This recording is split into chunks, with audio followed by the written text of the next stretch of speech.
আজকের টপিক হলো অ্যাস্ট্রোলজি এবং আর্থকোয়েক। বেসিক্যালি এটি মান্ডেন অ্যাস্ট্রোলজির বিষয়। তার কিছু এমার্জেন্সি বা ইম্পর্টেন্ট পয়েন্ট আমি আজকে ব্যাখ্যা করব। যেহেতু আজকে সন্ধেবেলাতেও বা বিকেলেতেও একটা ভূমিকম্প হয়েছে, তা পয়েন্টগুলো নিয়ে আমি আসি আজকে।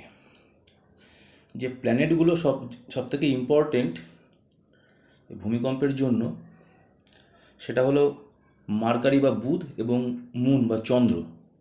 এটা প্রধান বিষয়। যে রাশিগুলি বা সাইনগুলি ইম্পর্ট্যান্ট ভূমিকম্পের জন্য, সেটা হচ্ছে টরাস, বৃষ, ভার্গ, কন্যা এবং ক্যাপ্রিকন মানে মকর রাশি।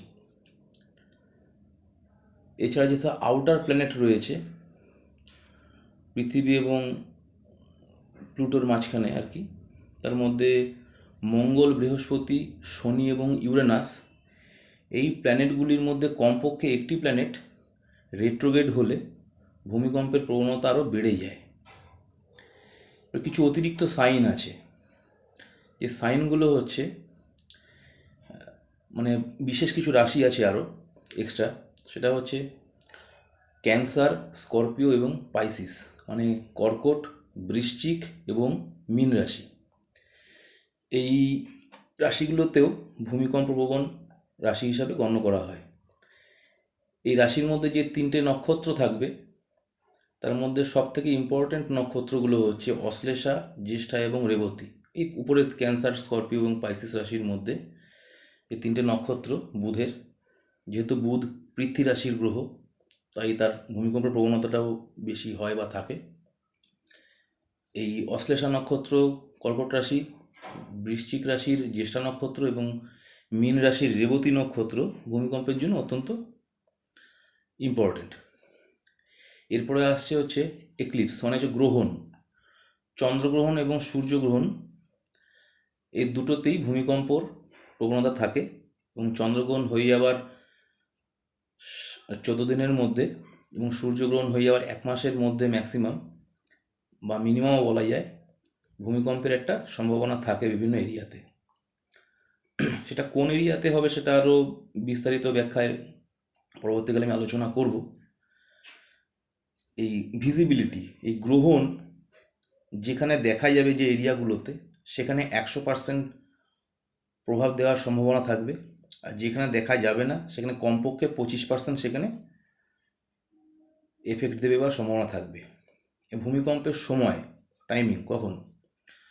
সানরাইজ, সূর্যোদয়, মিড ডে মানে হচ্ছে মধ্যদিন 12টার আশেপাশে, সানসেট সূর্যাস্তের সময়ের তার আশেপাশের সময়, আর হচ্ছে মিড নাইট মানে হচ্ছে মধ্যরাত্রির 12টার পরে, 1টা, 1:30, 2টো পর্যন্ত, এরকম আর কি।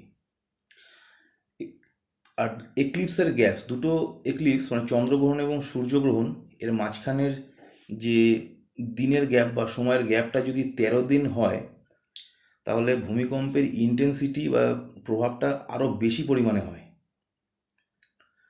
ট্রিগারার্স, কারা ভূমিকম্প ট্রিগার করে? আমি আগেই বলেছি চন্দ্র এবং বুধ। যেহেতু বুধ পৃথ্বী রাশির গ্রহ, আর চন্দ্র ছাড়া ডিটোনেট হয় না বা শুরুয়াতটা হয় না। এর এফেক্ট কী হয়? মেনলি সুনামি, ভলকানিক ইরাপশন মানে আগ্নেয়গিরি ইত্যাদি, বা পাহাড় ধসে যাওয়া ইত্যাদি, এই সমস্তগুলো তো হয়। সমতল ফেটে যাওয়া ইত্যাদি হয়। যদি সুনামি হয় তাহলে মেনলি দেখা গেছে কর্কট রাশি এবং মীন রাশিতে এর ভূমিকম্পের সূত্রপাতটা হয়েছে। এছাড়া পূর্ণিমা ও অমাবস্যা, এতেও ভূমিকম্প দেখা গেছে বা হয়েছে, তবে তার পসিবিলিটি কম থাকলেও হয়েছে। আজকে আমি খুব ইম্পর্টেন্ট কতগুলো পয়েন্ট দিলাম ভূমিকম্পের উপর। এটা মেনলি মান্ডেন অ্যাস্ট্রোলজির বিষয়। পরবর্তীকালে এই বিষয়ে আমি অনেক ডিটেলসে আসবো। আশা করি আজকের ভিডিওটা আপনাদের ভালো লেগেছে। লাইক, সাবস্ক্রাইব এবং শেয়ার করবেন। নমস্কার।